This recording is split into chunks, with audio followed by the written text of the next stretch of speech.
So again, part of this video is to kind of cut through some of the BS. One of the requirements for Sebo's definition of S-Class filtration is that it filters out 99.9% of particles down to 0.3 microns. HEPA filtration, the standard in the US, is 99.97% of particles down to 0.3 microns. Okay, so HEPA filtration, technically, right, will filter out more particles than will S-Class filtration, depending on how you look at it.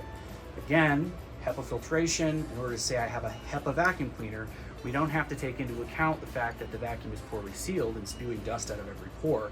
All we're talking about is that the final HEPA filter is HEPA grade, okay? But let's talk about the practical real-world implications of S-Class and its 99.9 versus HEPA filtration and its 99.97, right? We saw at the beginning of the pandemic, we saw lots of debates, and boy, I hope I don't tick people off here, but we saw lots of debates about, do masks work, and what is HEPA filtration in masks, and does it block viruses, and is the virus attached to a particle, and X, Y, and Z, and et cetera, et cetera, et cetera. The reality is that the more effective our filtration and the finer the material is that we are pushing our air through, the lower airflow we're ultimately going to have, and the more strain we're going to put on our motor, right?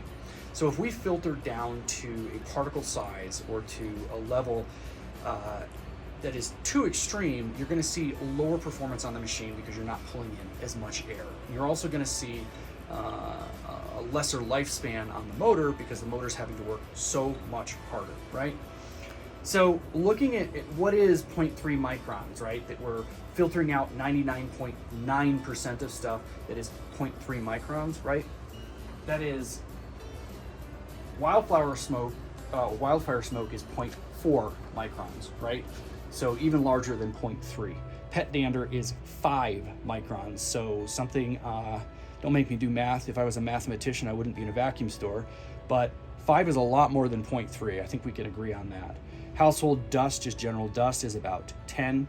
Respiratory drops are very large at 7. Tobacco smoke is 1 micron, which is 3 times, see, I'm doing math, 3 times larger than 0.3 microns. So we need to talk about, you know, the realities of, are we putting these HEPA filters, are we slapping these on, in many cases, poorly designed machines that are leaking air anyway? Are we slapping these HEPA filters on for marketing purposes? Or is there a practical reason why we want to put a HEPA filter on a machine? I would debate that filtering out 99.9% of particles that are that stinking tiny is an incredible achievement, particularly when we take into account the overall design of the machines.